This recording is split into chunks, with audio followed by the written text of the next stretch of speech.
So I had like the realest dream.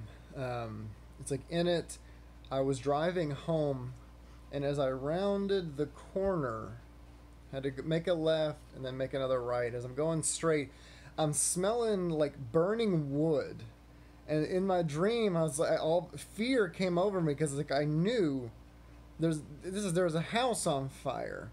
So I come around, make a right, get out, and our duplex, our house, was the second one on the right, and I run around, and both the left, there was steps that walked up to a shared porch, and then like screen doors on both of the front doors, and I look inside on both the left and the right side of the duplex, which the right side belonged to somebody else, and we owned the left side, were just ablaze. Um, so I try calling 911, and when I hit call, um, even though I'm hitting 911, it shows up as 119. And I'm like, what the heck? Maybe I'm nervous, so I'm hitting the wrong buttons. Hit 911 again, 119. 911, and it shows up 559. I'm like, what's going on? So I hit the preset 911 that's actually one of my contacts in the phone. I hit the preset 911, which even says 911. It shows up 119. And at this point, I'm starting to get I'm getting nervous because our house is just completely burning down to it's on fire. There's no, in the dream, I was thinking maybe, if I can rush in and I can grab this little fire extinguisher, maybe I can put part of it. I was like, but no, there's no, the fire was just too far gone. So I think, well, maybe if I hit 119, maybe it'll reverse. Everything seems like it's reversing. So I hit 119 and it just goes through as 119, and everything kept trying to like cannot complete as dialed and all this stuff. So I'm freaking out. And then it hits me in the dream. In the dream, I was a firefighter, and every single other person that was on that block, in that suburb, they were police. Every single household were a household of police, and I was the only firefighter in that neighborhood. And it hit me that somebody in that neighborhood, and every one of them approved of it. They had set the house on fire while I was away, while I was out and about, and so they were somehow blocking my specific phone from calling 911. So I'm like looking up and down the neighborhood. Whose home could I use a phone and call 911? I'm suspecting that somebody there has set it on fire, but maybe somebody could let me use their home phone and I can get that number out. And I run up, and maybe like the second or the third house down on the right, a guy's coming out of his house and he's going to get in his car. And I said, "Can I use your phone?" I was like, "How is it in a neighborhood full of police that nobody has called 911?" And he gave me this look. The look said everything. The look said, "You know what's going on. You're not going to use my phone. You know what's going on. You're a firefighter. You have not been welcomed in with us." And he got in his car and just drove off. So I'm like, oh my gosh. So I'm thinking, if I can't call 911, I'll call Kayla.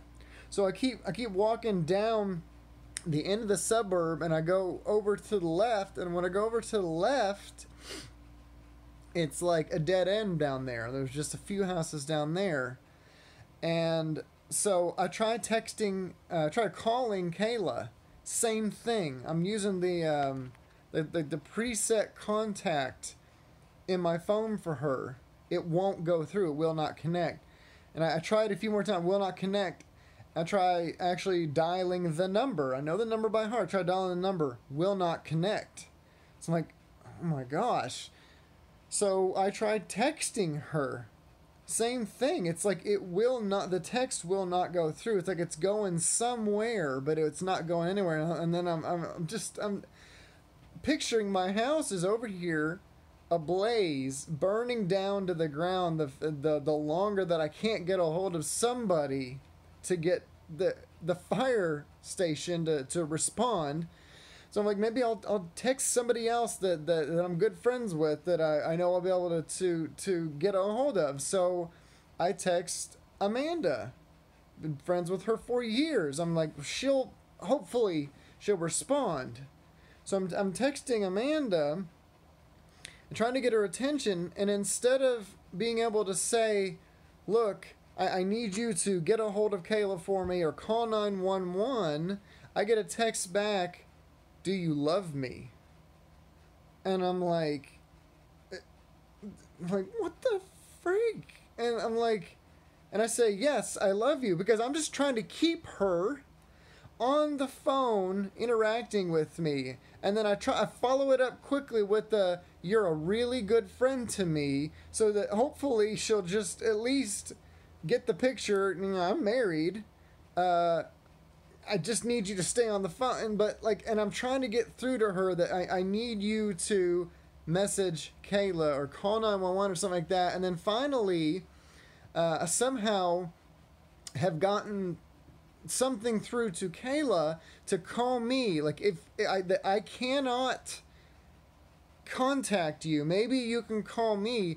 And it freaks me out because I'm looking at our house kind of like smoking from the edge of the suburb, from the end of it, and I look up and the phone is vibrating. It's not ringing, it's vibrating, and it's like the last vibrate before that phone call would end.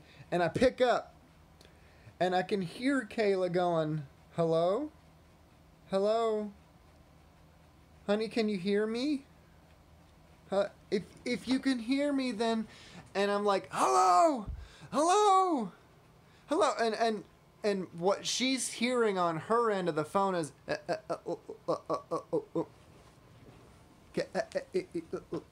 like somebody is messing with us. They're completely blocking all of my signals out. And so I bolt, I run. I'm trying to get out of that neighborhood because I think maybe, just maybe, whoever is blocking my internet, my data, my calls, blocking everything from being able to protect our home, maybe if I get out of this, our neighborhood, maybe the signal will clear up and I can tell Kayla, call 911, our house is on fire. Because at this point, I still have not been able to tell her anything. Nothing. And right as I get to the edge of our neighborhood, and because I'm bolting, I'm running, I run past our burning, blazing home, and as I'm about to get out of the neighborhood, I wake up. God talks about dreams and visions, speaking to us in those ways. I've had some pretty real and pretty vivid dreams before, but it's been a long time since I've had a dream that was so realistic. If I had not woken up from that dream, I would have thought it was real. Because I would have thought it was really happening. Everything was in color. Everything was just so real. And I knew somebody was messing with us. We weren't welcome in that neighborhood, and they made it very well known to us. I was the only firefighter in a neighborhood full of cops. That was scary.